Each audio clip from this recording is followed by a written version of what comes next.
the Cyber Warrior. This is Cyber Warrior Studios, and I know you were all here for another amazing episode of Security Happy Hour.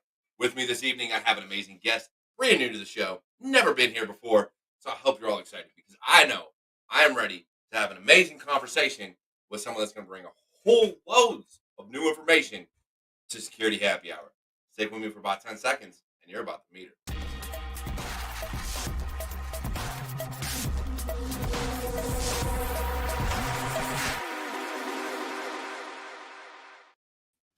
And we're back. And with me this evening, I have ArNisha, a.k.a. Nish, founder of Brighter Brand Collective. Something tells me that's your clothing brand. It's all the above. It's all the above. It does have some clothing up in there, but it does do web as well. I have two sides to the brand. So. That's awesome. That's awesome. Yeah. So, Nish, how are you this evening? And then we're going to get into the show.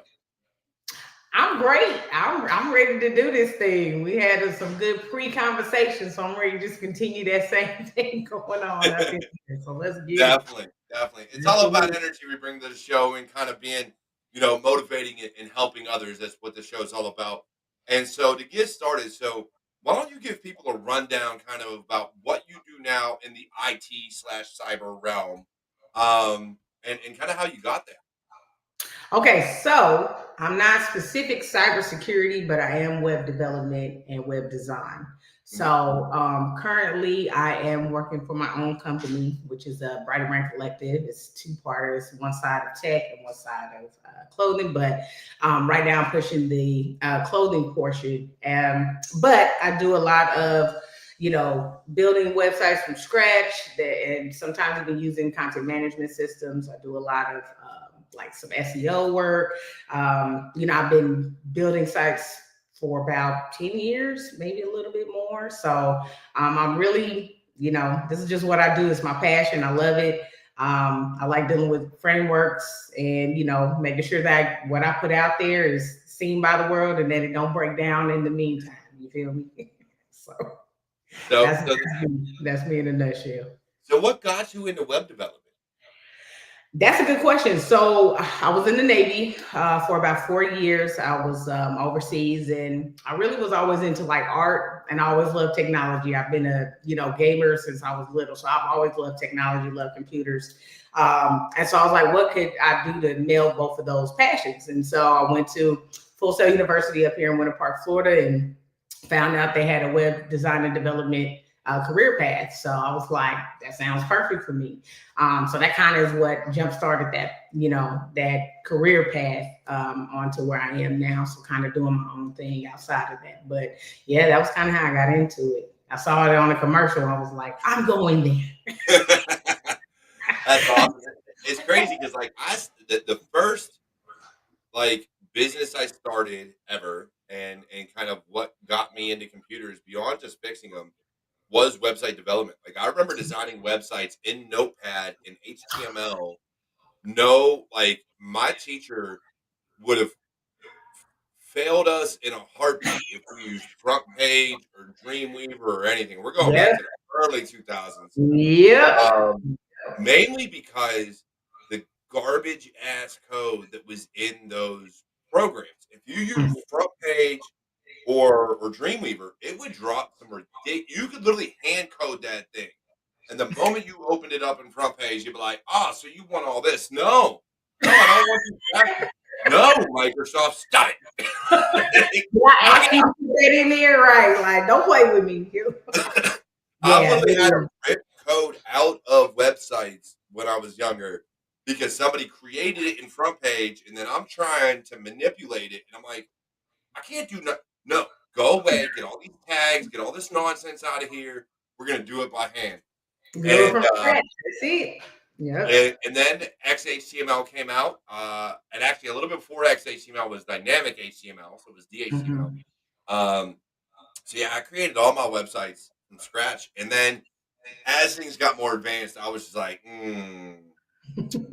Can't keep up with all this. It just kept changing and It's changing, a new lot. coding languages, and Yeah. now you got the content management framework. I'm like, Yep. It's a no, lot. It's a lot to keep up with for sure. Like, I mean, you turn around, you don't code for like a month, and you already out of pocket. So it's like, where do I start? You know what I'm did I saying? put comments in that code? Shit, I didn't. Damn it. And now I gotta test the code too. Where's the QA team? You know what I'm saying? I gotta do my own testing too. Jesus. Like, what do you guys Yep. want from me? They're like everything. You know? Yeah. And it's funny, William. It's funny you mentioned Flash because I did. I designed my high school's website using Flash. I actually had a whole I put a video intro into the website. Like I put a ton of work into this thing. And then the district came down, and this was Pittsburgh Public Schools. They were like, "Yeah, you can't use that because we don't allow Flash on our computers." And I was like, "You son of a all this work." And they're like, literally, I edited the video, I put the transitions in, I made this thing solid. And they were like, "Yeah, no, we don't use Flash." I was like, "Oh." And of course, the HTML wasn't really a thing yet, and we didn't have Mhm. um, HTML 2.0 or whatever it is that replaced Flash. I can't think of what it is. But we didn't have all this cool fancy. All you had was Flash, and they were like, "Yeah, no, we don't." Yeah, I remember having a code in Flash. I'm like, "I'm a smack Sometimes. Yeah, that was fun. somebody." Then, like, you get out into the real world, and like, they're not even using this. Like, what a waste of my college funds. You know what I'm saying? Like, you set me up for failure, people. Yo, hey, whole cyber. MySpace was the shit and taught everybody how to code. All right, everybody learned HTML by MySpace in our age. It really did. I was thinking about that, getting your background music going, your little designs. Yeah, Yep. everybody. Yeah. GeoCities, nah, John, we didn't do I didn't do GeoCities. I did. Mine was MySpace and hand coded websites. And I My started a face was it. business called Next Generation Web Pages when I was a junior in high school. Oh my I God. started that, Oh my and God. then I lost a business plan competition because in my senior year, because they were like, "Oh, you can't start this business tomorrow," and I was like, "Tomorrow? I started it last year. What do you mean tomorrow?" It was at So that point that I quit talking professional because I said, "Fuck it." I was like, "If y'all don't care what I got to say," and all these losers that were talking from their slides point for point, my business does. Oh, let me look at you. If y'all gave them the money and not me, why am I doing this? You know what? Screw y'all. get y'all right, exactly. I read between the lines. So in your website, in your web development that you got going on, how much, and especially now when you're looking at things like WordPress, which are heavily scrutinized. How much secure coding and really securing those comes into play? Because I know you say you're not in cybersecurity, but when you're coding things and dealing with things like JavaScript and Flash, and well, Flash is now obsolete, but dealing with all these different things, there has to have been times where you looked at something and was either instructed that it needed to be fixed, or you noticed something that got breached, or whatever the case may be. So, how much of your work does come down to securely coding all this stuff? I think a lot of it does, especially when we worked a lot with like Microsoft, right? We had to do a Mhm. lot of forms for them. So really making sure like validation, making sure you're sanitizing your code, all those kind of things really came into play, right? And like really being careful with that, like the input that you're receiving, right? Because you Mhm. didn't want people taking over and putting malicious code and stuff like that into your code. So we had a QA team, of course, for that, but it was really up to us to really be mindful and pay attention to like how we're coding these things and what information we're putting out there. So like I said, we didn't have to do like tons of like having to think about that kind of stuff, but it's definitely something that you're gonna eventually, if you're in coding, you're going to find yourself having Right. to think about it at some point, right? And did you Um, deal with a lot of CI/CD pipelines in the way you I coded and did stuff? I did it personally. Like I know about them, and we have done some of those, Mhm. especially like I said, dealing with those high, clients and stuff, those big clients. But me personally, my job was really more, front end code. I could do some back end, and I've kind of worked in that realm as well. So I kind of consider myself mid tier, not so much back end, but I know my way around it, and I know the things to look for when I'm back there and working. But my thing is, I like to make things pretty, and so that's where I stick is to the front end. You like the UI UX type of thing. I'm You the like unicorn, okay? I like to make it look good, okay? That is my thing. Space Tacos will tell you that's who I am, okay? I am a designer developer. That is me. But that like I is said, I can work my way around a database. I can drop some tables if you need me to, you know. drop tables.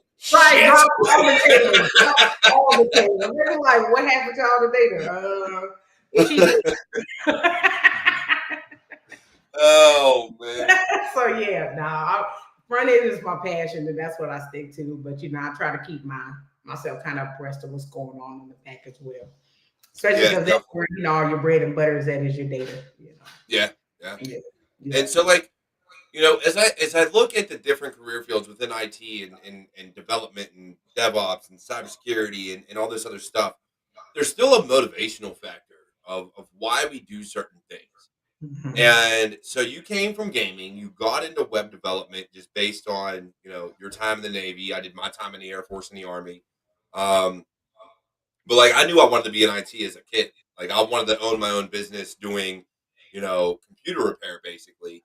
And operating systems and stuff like that. And of course that changed over the years. But, you Absolutely. know, for you, you now run a business that does web development and clothing design. And so what has been your motivating factor behind getting into one, migrating into the other, and really elevating your career to that next level? Okay, so I think a lot of it too, because as we know, like right now, it's really hard to get work in development. Like tech is really competitive right now. It's like oversaturated. And so I felt like, I'm not going to put myself in a box. Like I have all this skill set. I can do so many more things with, the skills that I've learned.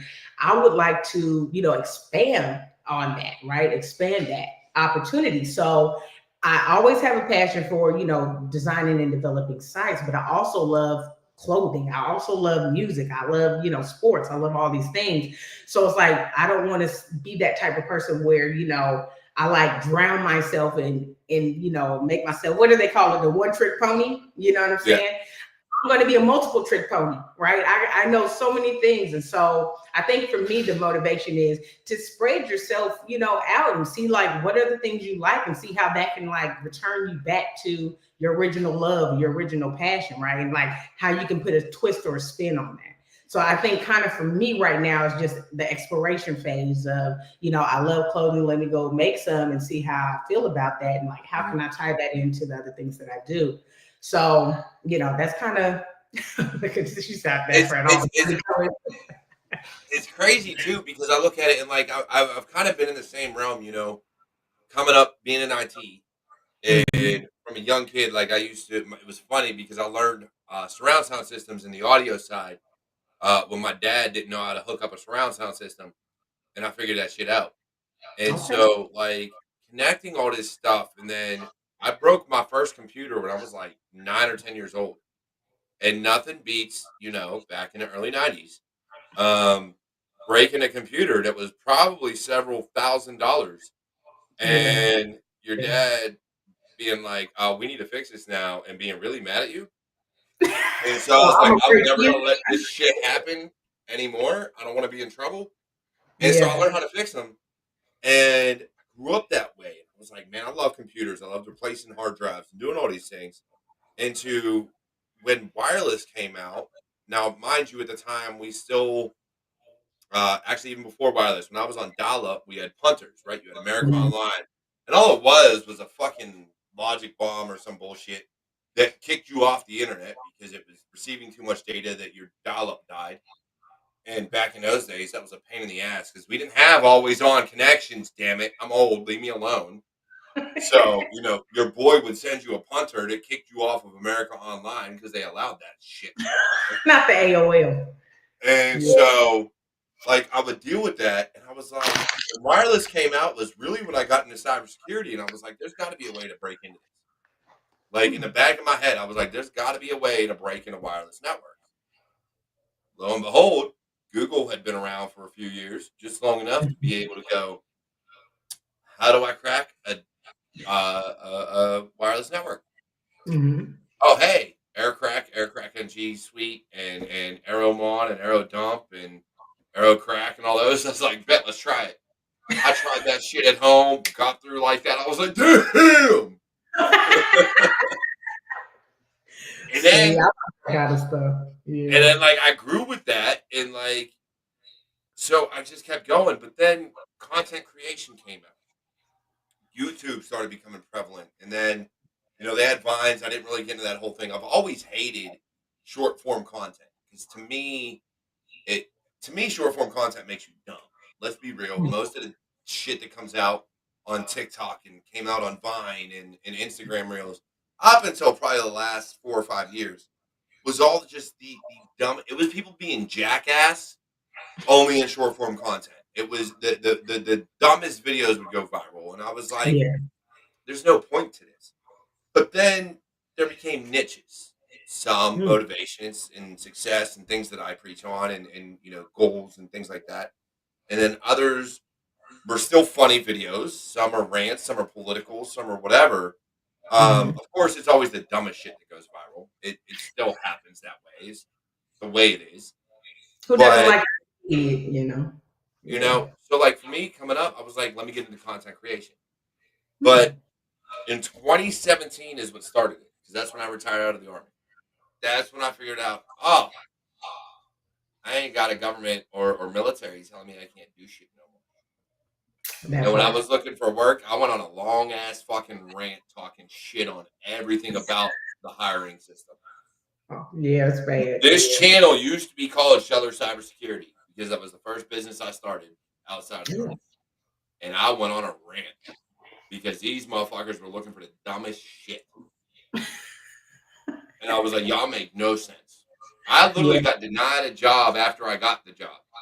Dang. Because they saw your video?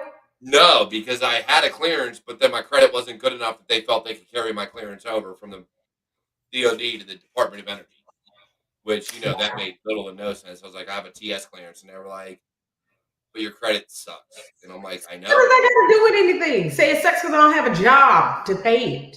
And that's what I said. I was like, pay me and it'll get better. And they were like, Yeah, give me the money and I can but take it. You are so stupid. It's like make it make sense. Bunch of so I was idiots. like, whatever. But so that's how I started. I was that it was gonna be something that I ran through my company, and then I shut down Sheller Cybersecurity because I was like, I hate sales, and Yeah, I knew I was never gonna make money by myself running a consulting company or a training company because I yeah, refused to cold call and cold email and do all the bullshit marketing behind it. And eventually moved into this. And so I've been able to keep my full time job in cybersecurity and now in management and do content creation.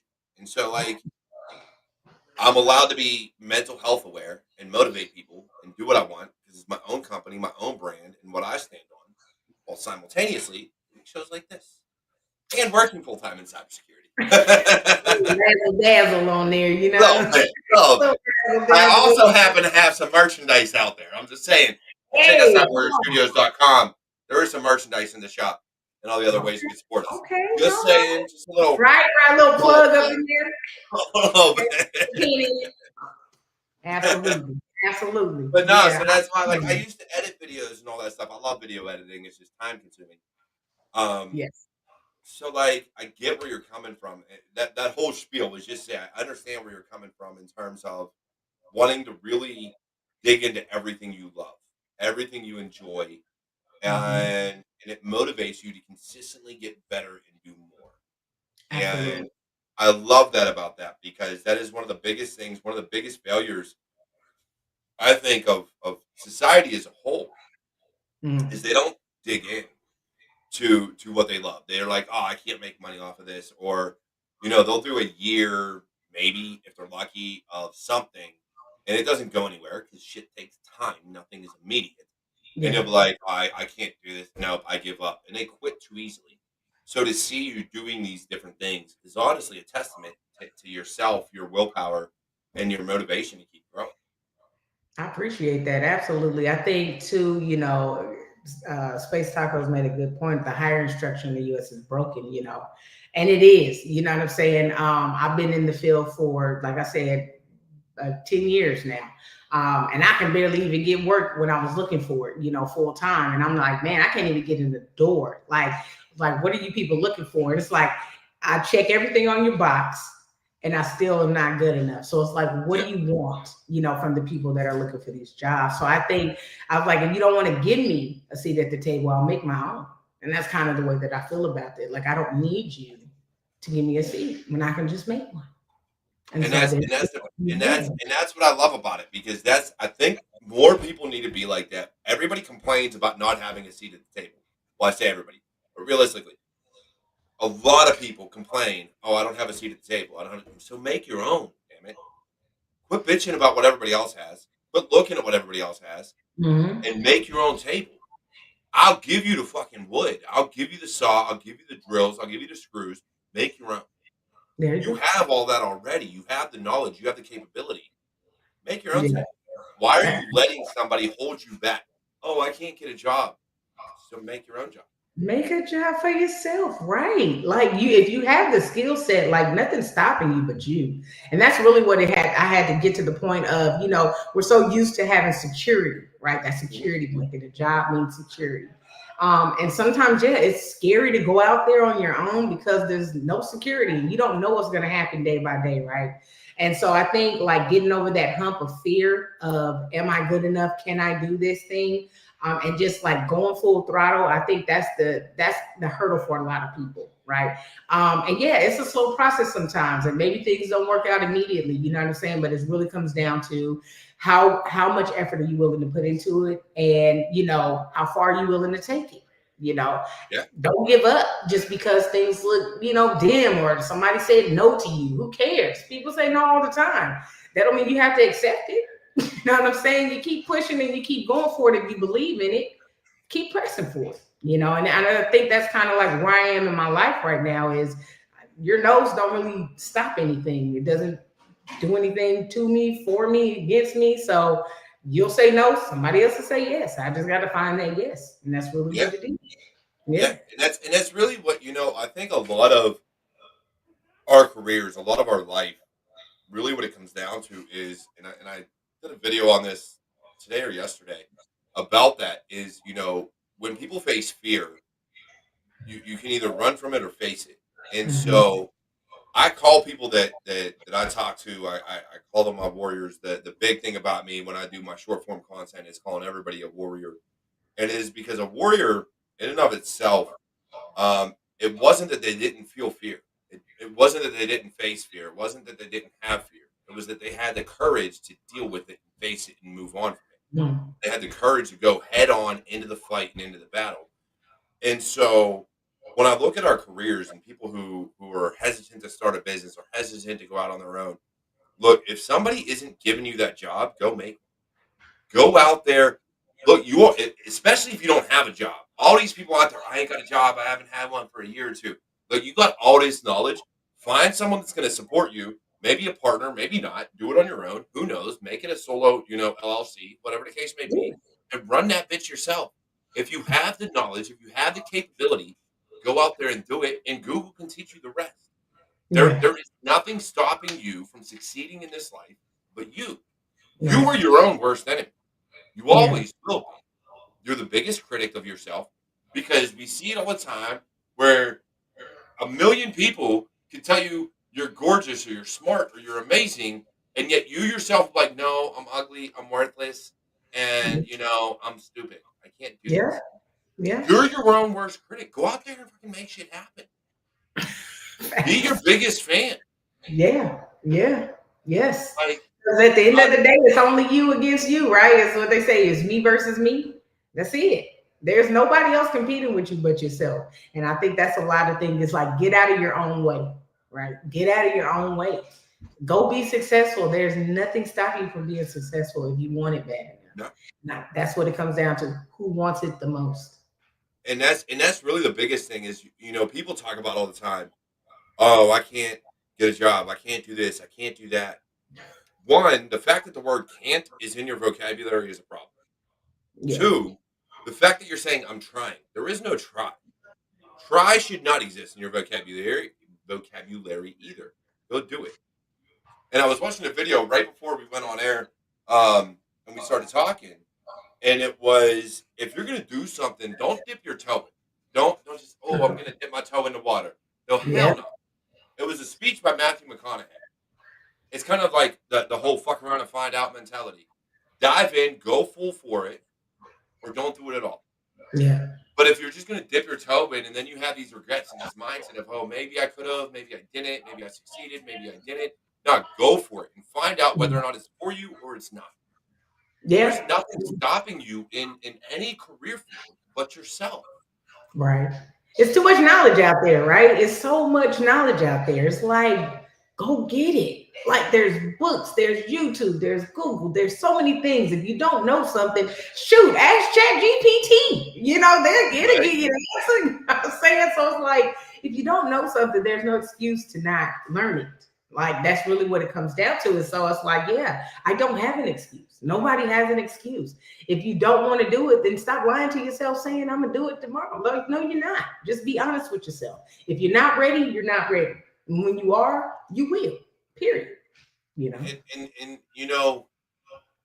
And a lot of things are going to be coming up, and I will be creating. I've been doing it the past few weeks, but I will be creating more videos about it. A lot of things are going to be coming up. People are going to say, "New year, new me." This is my New Year's resolution. Um, this is going to be my year. All this other shit. Why are you waiting for the new year? Why are you waiting? Yep. Yeah. Like, when I look at cybersecurity, when I look at IT, there are constant changes. Yes, if you were looking for a job, yeah, that shit's probably going to have to wait till the new year because everybody's going to redo budgets and all this other nonsense. But Mhm. that shouldn't stop you from making strides to better yourself in your career field today. Yeah. And if you say I'm going to do something, no, no, no, don't wait. Don't make an excuse of, oh, it didn't happen. No, go do it.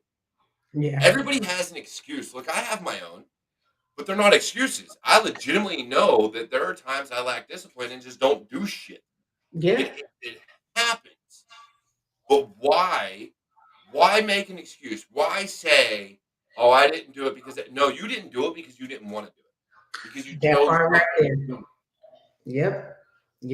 I have a motto: New Year, same me. Everybody be like, New Year, new me. It's like, stop lying to yourself. Like, you gonna do it for like a couple of weeks and then you right back to the same old, right? So it's really like, it starts internal. Like, if you want to make a difference, how do we start from there? Like just one step at a time, right? One day at a time, 1 minute, 1 hour, however you have to do it. But it's like continue to do that, right? Just consistency is key. And I think a lot of us just kind of break down in the consistency part. It's a Yep. lot of, negativity, not a pushback, from out there. And it's like sometimes you just have to shut the noise down and be like, look, what do I need to help myself at this point in my life? Like, what do I need to do? If they're looking for, like looking for work, if they need a certain framework, learn it. Like, it's not that hard. Learn enough to get the job. You know what I'm saying? If you need a better resume, ask somebody, have ChatGPT help you make it. But it's like, yes, take the steps to get there. And I think we're in a microwave generation where we just always want things to just be quick. I'm press the 30-second start button and hopefully it's done and ready to go. It's like, no, at this point, like, because the competition is so steep, you got to get up out of there and put in some elbow grease and like really work that thing, right? So it's like, yeah, there is no more time for excuses. It's like either you're gonna succeed or you're not, and that's kind of just it. It's a black and white. There's no gray area here. Yeah. Yeah. Yeah. And it really comes down to the individual. And FYI, I'm going to have to retitle this episode because we've gone on some very motivational rants. I'm going to stick with it because I love this topic. Motivation and mental health are huge for me. A lot of people get broken down.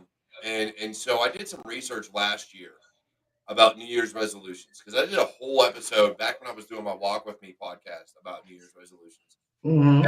And A lot of people get broken down about it. And did you know 90% of New Year's resolutions fail? Yeah, 90%, if not more. yeah. Um, I'm and part of it's that 90%. right. Terrible But at the reason is because they use them as resolutions, not goals. So here's the thing, Mhm. right? A resolution you don't write down. You sit there and you say, "Oh, I'm going to go to the gym," but then you don't go on the first. You don't go on the second. You don't. You might go on the third, depending on when the New Year's Day fell. You'll go that Monday or that Mhm. Sunday or whatever happens. But you're always coming up with excuses. You're always, and when it fails, it's like, "Oh, I'm just going to cheat this day." But in reality, if and this is why I despise New Year's resolutions, you should be setting goals for yourself, daily, monthly, weekly, yearly, everything. Have your goals set and be very intentional about it. Be very much, I am going to do this every day. I am going to accomplish this week. I am going to do this by the end of the month.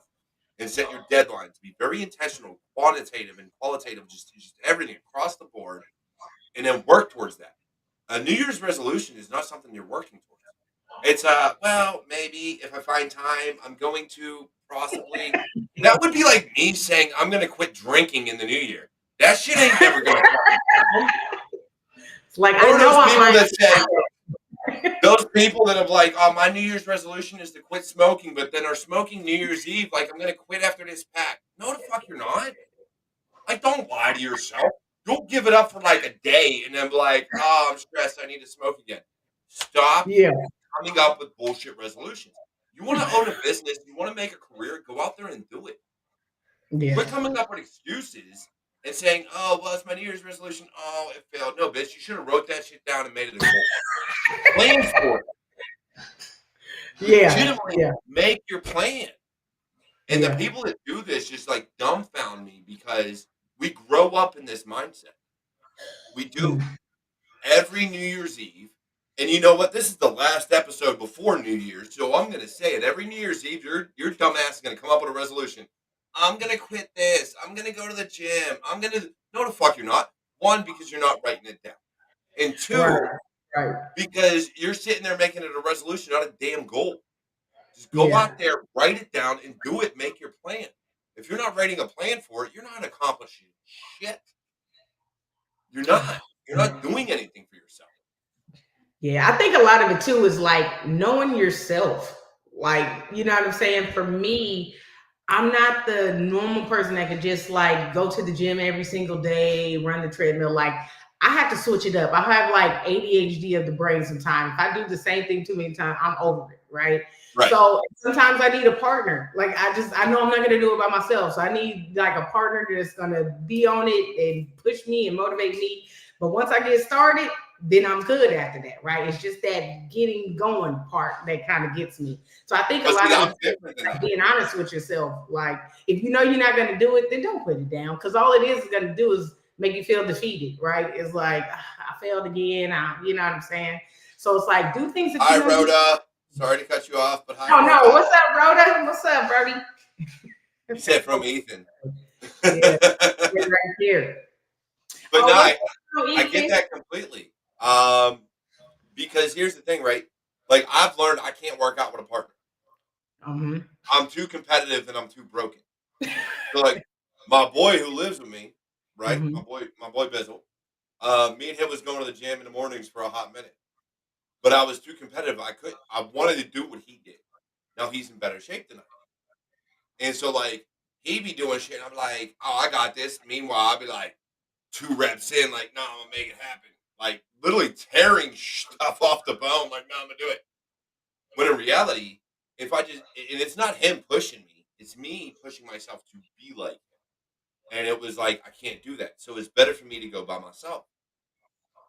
But then I lost a good bit of weight. I got in a really good shape, and then I got hurt, and so I haven't been back. And Mm-hmm. so like it's one of those things. But I've learned that like when I go to the gym, I got to go by myself because if I'm Oh, not by myself, I'm going to compete with somebody else. got you. And when Yeah. you are bigger in every way, like I am 6'3", 250 pounds. My ass better be able to lift more than you. And when I can't, I feel like shit. so Yeah. so it makes it's more in order for me to compete with myself and do better than I did yesterday, I got to go by myself and only Mhm. be me competing with myself. Where others need a lifting partner or a gym partner or whatever, and that Right. makes sense. I get it and I understand it. But me, nah, I gotta be my only competition. Because if I'm not, Yeah. Yeah. I'm a hurt myself doing something I shouldn't be doing. Cause you ain't gonna outdo me, right? Like you ain't gonna have me out here looking weak. Exactly. Like, But see, that's the thing, right? Knowing yourself, knowing yeah, how you work. So I think, like I said, if a lot of people can like dial into that, like knowing your pros and cons of yourself, like I know I'm competitive, so maybe I shouldn't do this, or you know what I'm saying, this would be more positive, outcome for me doing it this way, then do that. Like yeah. don't try to compete with others. Don't it's like I said, it's you versus you. That's it. So there is no marker, no bench, unless you make it, and then So how often did you try to compete with others coming up in web oh my development? God, I'm competitive. I've been competing since I was little. Like, you ain't doing it. Like, no. Okay, like How I long you said, been who's comparing family yourself over to here because others? we're competitive. So it's like I said, I've been a gamer since I was little. We, racing anything. You not gonna beat me. Like, and if you beat me, we going until I win. Like that's how. Oh yeah, I'm definitely one of those competitive people. So I've had to learn to do more friendly competition, and I do put the quotes. 'Cause it looks friendly, but underneath, I'm like, I'm gonna murder you. You know what I'm saying? I'm a researcher. I'm gonna Right. cut I you, am bitch. going to take it out and like throw it out the window. But We gotta pull a Mortal Kombat fatality out of this right, it's a Mortal Kombat move. Finish him. one. So yeah, it's like just learning to be more competitive in the right manner, like in the right way, right? So Right. that I'm learning something from this, not just, I'm a winner. You know what I'm saying? What did I learn? What did I gain from this? And how can I give that back? Yeah. So I think it's more of a maturity thing as well. It's like making the competition more, more of a learning thing versus more than anything. So I think that's my take away from that, right? And I also think it's a good thing to be competitive in a way, right? Because you want to be successful. Nobody comes out here to not be successful. So I think being competitive to a degree helps you in that realm to be successful, to know what that looks like. You know what I'm saying, for yourself, and to kind of like push yourself harder. Yeah. And so, yeah, it has it's a twofold thing, right? It can be a double-edged sword at times, but it's just the way that you look at things. And I think, being mindful of that will take you far. Yeah, definitely. One of the biggest factors I think for a lot of people right now, and I did it for a while. Honestly, I did, especially getting into content creation. So it wasn't even about cybersecurity. Getting into content creation, whether it be this show or my TikTok videos or anything else, it was comparing where I was at to like where other people were at and seeing like what they were doing. And sometimes I'd look at people and be like, "You make the dumbest fucking videos. Like, how the fuck do you have a million followers?" Like this shit would run through my mind. Like I'm like, I don't even understand this concept. Like it makes no Yeah. sense to me. And we're talking people that would do these quick breaks and like and I'm like, this makes no sense. And they're like, oh, well, you got to engage the mind. And they came up with all of this BS marketing, play with the mind type of nonsense. I'm like, this is stupid. This is literally idiotic. And but like I would compare myself to them, like, oh, I gotta be like them. I gotta do what they do. I Mhm. gotta do all this. When in reality, no, you compare yourself to yourself, you do what's authentic, and you just need to make sure that you are better today than you were yesterday. So you never compare your day one, your day 10, your day 20, your day 100 to someone else's day 1,000 or 2,000. You don't do that shit. When Right. you do that, it is going to make things worse for you. It is going to make things harder because now you're going to get depressed, you're going to get anxious, you're going to get stressed out because all of a sudden you want to be like somebody else. No two people are the same. Be Right. you and be an individual and be authentic.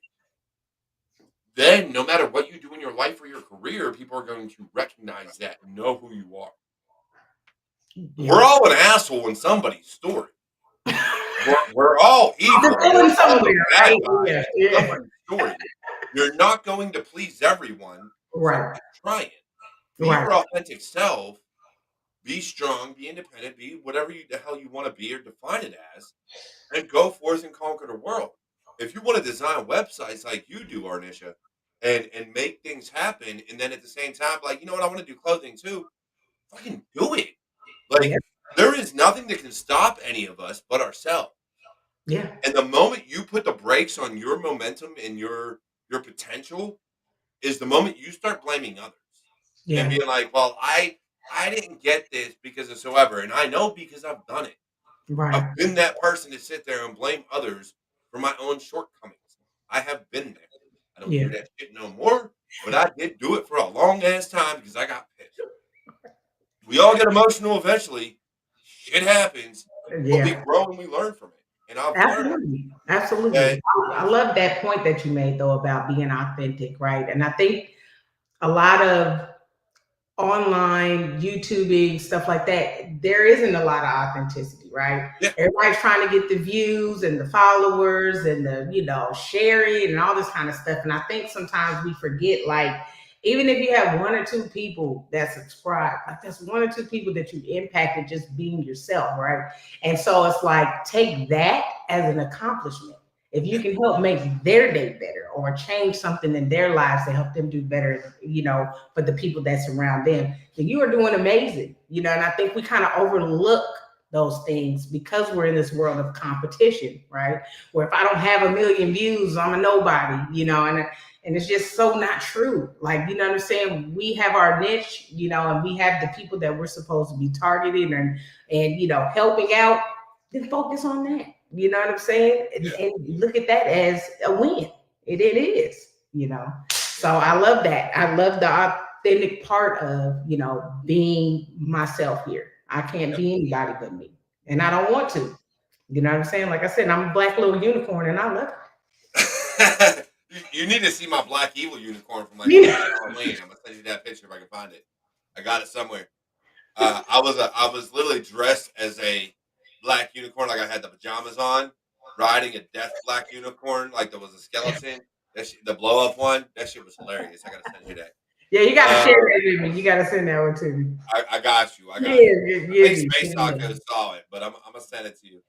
But I got a question here for you, and you going solo for this one because I'm not gonna answer this one. I don't do coding.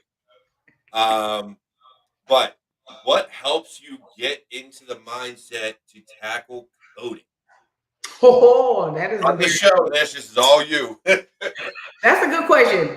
What helps me get into the mindset of tackle coding? Well, it's not always easy to get into the mindset of tackling coding, right? Because sometimes you gotta look at it. Sometimes you just don't feel like it. Sometimes you're down, you out, you don't have the motivation to do it. So my thing is, if I know that there's something that I need to do, I'll give myself time to do it. So if that means like, setting a timer and say for this amount of time, I'm going to work for an hour or 2 hours, then I dedicate that time just for that project or just for that coding session. And then after that, I can do whatever I want to, right? I'm free to do whatever I want.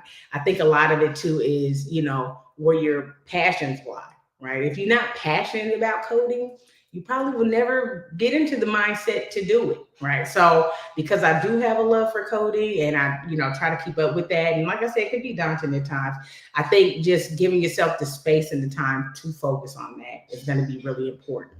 So, like I said, take an hour or two out of your day and like just nothing else, get tunnel vision. And that's all I'm doing. Whether it's learning a new framework or, tackling a bug or whatever it is, that's how you do it. And yeah, you just have to be consistent in that. And it'll definitely become a lot easier over time. That is awesome. See, there's a reason I don't do coding. Yeah. Oh, too much. No, no, I kid you not. It's funny because like when I got to cybersecurity, I was like, I ain't gotta do coding for this. There's scripts out there. There's things I can use. I can, find my way around. I don't gotta develop my own exploits and da da da da. But then the Mhm. more and more I got into it, the more I was like, man, I can develop my own exploits, or at least understand what's here. So then I started getting into coding, and I realized that's like trying to learn English when you're, speaking a different language, and English is the hardest language to learn. If you're a foreigner, I was like, nah, I can't do this. I've tried Python and everything. I'm talking the most basic languages. Python is probably one of the easiest computer languages to learn. And I was like, Mhm. shit's hard. I need to remember where like parentheses and like spaces and like some languages like white Yeah. space. don't. Some honor it, some don't. Mhm. Some need semicolons. Um, yeah. And So, then break your code. A whole oh semicolon missing. goodness, breaking Scratch. a Like, semicolon will yeah. break your entire code, but then your code error will Yeah. be like 10 lines later, and so you're like Yeah. looking for where it broke. Yeah. So like You're I like looking at it. tried. And it was funny because like my son, my oldest, was like when he was growing up, he was like, "Dad, I want to be a hacker like you." Because at the time, look, I will own it. I was a script kiddie. My ass would go out there and find scripts to do the shit that I needed to do. And then I was like, "Cool, we're gonna learn Python together because you need to learn how to code." And Okay. he was like, "Now, did he really? No, you can make a fucking fantastic career out of cybersecurity without ever knowing how to code. You don't need it, but." If you want to get into hacking, you probably should use it and know at least how to read it, if anything else, and how to modify the little things. This is what I can do. I can read Mhm. Python scripts. I can read Ruby scripts and Perl and things like that and figure out what it's Mhm. doing and where things break. But I can't write that from scratch. So I'm taking him through this, and it took about probably 3 to 6 months. And he was like, "Dad, I don't want to do this." I was like, "Cool, I'm good with it." But then him being him, Noted. him being him, still finding ways around Chromebooks and school freaking security shit and everything else and Google. Yeah. And I was like, "Yo, you do you, boo boo." I was like, as long as if they get in trouble, if you get in trouble, call me because then I'll yell at them for not having a secure system. If a kid can get bypass it, I'm sorry, homie. That's on Yeah, you, you not suck. Yeah, you suck at whatever you just did. if But my these 10-year-old can bypass your Chromebook, we got yeah, it. yeah, we might want to rethink some things, right? Like absolutely. Yeah. So like it was just one of those things. Like so I don't, and I did reverse engineering malware. Like I got that certification from SANS and everything, and so I learned a little bit about assembly and C and everything else like that, even in college. But like for me, I know coding is not something I'll ever enjoy. Okay. It's at a level that back in the simple days of HTML, yes. If someone were to say you can design a website in HTML and it'll be a solid site, bet. But the moment they're like, oh, it also has to connect to a SQL database and it has to have this moving and this add and this iframe and this da da da. Yeah, Nah, yeah, nope, it's I'm done. busy now. It's definitely busy. Y'all I have was, that. yeah, 'cause they want you to, like I said, they want you to know so much, and it's like the human brain can do a lot, but you guys are asking for like 10 times that at times. It's like they want you to know Angular and React, and Yep. like it's like Jesus, I can't keep up with 16 different frameworks. You know what I'm saying? It's like especially when they're all basically doing the same thing at some point, right? So what's your favorite? I'm a React head. That's what I love to do. I love React. I've actually gotten into Next.js, so that's pretty cool. But I feel like some of these frameworks are just like overdone to a degree. It's like so much extra stuff I don't need sometimes. Yeah. So it's like sometimes just going bare scratch is like the way for me. And I love coding from scratch. Like that's my thing. I love Bootstrap. People be like, "Oh, use Material UI." It's like your mom uses Material UI. I don't. But that's just me, you know what I'm saying? Like, I think a lot of these things are great. They're really good tools, but I think used in context, right? Sometimes we can See, overdo it and overuse them. So it's like really like putting that into perspective. Like, I don't have yeah, to use a framework every single time I build something because some things are simple and don't need all of it, yeah. It's like get back to the bare basics. That's my thing, baby. HTML, CSS3, and let's get it. A I little did JavaScript. CSS. I was good with CSS. I loved because I was like, hold up, wait. You're telling me I can put all my formatting in this one, and then like every tag I use, as long as I had the CSS call in the very top in the header, every call was that shit. I ain't gotta put every type of formatting in every header. Bet I got you. We put it all in one file. We going for it. Let's do it. Yeah, okay. Like absolutely. Yeah, like I love to code. I think the thing that keeps me going is like when I come up with an idea and I make that thing and then I can make it a reality. I think that's kind of like my thing, right? Yeah, That keeps me like, oh, I can't wait to see what else I can make. So it's like pushing myself to new heights and so that keeps adrenaline pumping for for coding. But like I said, everybody's not like that. Some people just do it because it's a good paycheck for the most part. You know what I'm saying? Some people do it because they just love to do it. I kind of am in between because I need my coins. I mean, look, hey, if it don't pay, I ain't gonna do it. I'm saying, like, I'm gonna be out here in some go-go boots on a pole if they don't hurry up. You feel me? So like, I gotta get going. I gotta get paid somewhere. Where's my coin? Like, I'm gonna start hitting blocks in Mario if I got to, man. Like, I will dress up in red. I make it happen. Call me Mario. Right, I be telling my homies all the time. So I'm be out here. I say, if you ever see me at a strip club, don't judge. Just pay for a dance. Sometimes it's hard. Don't be out here judging. It's crazy too because, like, even in this career field, like, as things change, looking at development, looking at everything, like, we have to do for us. You have to do what's best for you. And so many people get mad because of, like, oh, you got to help others. Look, I do. I do every day by doing this show, by putting out my videos that I don't get fucking paid for. Right. I don't get paid for any of this shit. Everything I put out there is free. You can look at my older videos. You want to do some security Indian shit? Go fucking research it. I got videos. I got an entire playlist out there for it. Mm-hmm. You want to learn fucking something else? I probably got a playlist for that too. But at the end of the day, when it comes to my career, I've got a wife and 5 kids I gotta support. Like, I gotta do what's best for me and my family.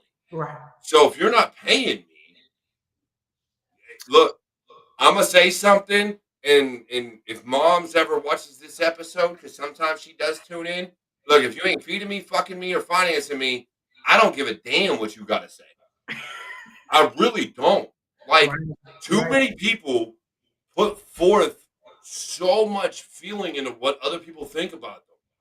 If you were not feeding me, if you were not fucking me, if you are not financing me, I don't care what you think of me. There you go. Like if you want to hire me, hire me. I'm gonna be the best damn person I could be there. Yeah. If you're not, and so many people put effort into, like, oh, we have, more companies need to hire me because I'm black. No, they need to hire you for who you are. Who the fuck? Quit bringing race, religion, sex, gender, everything else into it. I'm a goddamn Norse pagan. You think I'm gonna sit there and be like, oh, they didn't hire me because I'm a fucking straight white male that's a Norse pagan? Fuck no. Right. They didn't hire me because I wasn't the best person for the job. I'm sure that shit happens. Go out there and find a company that's gonna fucking love you for who you are and respect you. Yeah. Why would you want to work for that company anyways? Yeah. Who the fuck cares? They're a piece of shit. Let them go by the wayside. And too many people get caught up in this mindset of, like, oh, everybody needs to love me for who I am. No, the fuck they don't. Not everybody loves me. Right. Yeah. We say I identify as a loved person. It's like, no. Look, I'm still trying to identify as a multi-millionaire. That shit still ain't happened yet. I'm identifying as I'm not broke right now, but right. Get a job. Hold on, let me take the paycheck real quick. Let me see the bank account. Hold on. I might be broke. I don't know. I'm getting hired because I might be. Yeah, it's crazy. Like I said, a lot of people feel that way. Like, you should hire me because I should hire you because you're the best person for the job, period. But I also look at it like this: like, everybody is not good interviewers, and that's just the reality, right? And that's why everybody needs to be a salesman, right? You need to be able to sell yourself. Yeah. I hate sales. But by the gods, I can sit there and sell myself. I can sell ice to an Eskimo if I really wanted to. Give me that opportunity and I can fucking do it. Yeah. The only times I've ever failed at that was when I was talking about topics that I didn't know shit about, and I had to blatantly say, wait, this position requires what? Yeah, I don't know shit. I legitimately don't know shit. Like, yeah. What are you talking about? They're like, just like looking them at him in the mouth, like, what? They were like, yeah, we love you, but you not hired. Like, we'll get back to you. Be like, stop lying to me. No, you're not. I got you. Get back to me either. I'm lost and I'm confused and I don't know. I've literally done interviews where, like, your personality? Fucking I hate when they can't just be honest. Be like, Be like, I completely bombed that. No, you did all right. Like, stop lying to me. Like, I know I can do it. Like, I get it. I'm not getting the job, but geez, don't lie to me when I know. Right? They're like, Right. oh, We'll be in no, you touch. didn't. Like, Nah, leave me you alone. know I messed up. You know. Right. We'll be in touch. We both on the Okay. same page here. We know. Right. It's like immediately you get an email. Oh, we went with someone else. Of course you did. I already knew that. Right? I knew that when I got off the And interview. I ain't getting this job. I knew already. When Jesus. I was, You didn't have to and it's do that funny too, email. because when I was retiring out of the army, I went to an interview with Cisco Talos. So it is their threat intel, offensive security, and it literally came about because they put up a post on LinkedIn about hacking their beer meister, and the only way you can get beer from it at work was to hack it and break into it. I'm like, that is awesome. I wish my company had that. Yeah, I went there for an in-person interview. Literally flew there. I knew right away I wasn't getting that job. I showed up. These motherfuckers started asking me my shit way out of the spectrum, like over my head. I was like, Be like, I'm just here for the beer. Like, I got nothing. where's that at? Can I at least get that on my plane ride home? Right? Can one of y'all hack the beer meister? I just want beer. That's it. I just want a beer. And I knew Wi-Fi hacking. I legit knew wireless hacking, and I was like, they started asking me shit about spectrums and everything else, and I was like, look, I know air crack. I mean, think about that. Y'all way too smart for me. I'm out. See ya. What time is your flight? Because you need to go ahead and catch that right now. I mean, it was a cool interview. I love talking to them. I love learning from other people. And this is one of the other things that I think you'll appreciate in ArNisha. When I look at things, I always tell people I'm the smartest person in the room. Or I'm the best at what I do, rather, is what I say. And they're like, but there's always someone better than you. Exactly. I know there's someone better than me. The difference between me and other people and why I say I'm the best at what I do is I'm willing to learn from other people. I don't care where you came from. I don't care who you are. You have knowledge that I do not. So I'm going to learn from you. Now, if you're willing to learn from me and the others in the room, you'll still retain your status as better than me. And I'm okay with that. Yeah. But there are too many people that are so stubborn and so stuck in their ways that they feel they're the smartest in the room and are unwilling to learn from others. And Or I'm willing to help. Right. Yeah. And by that vein, I'm smarter than you now because I have now learned from you and everybody else there. Which now means I'm still the best at what I do and I'm the smartest in the room. Right. Say my ego is too big to care what you have to say right now.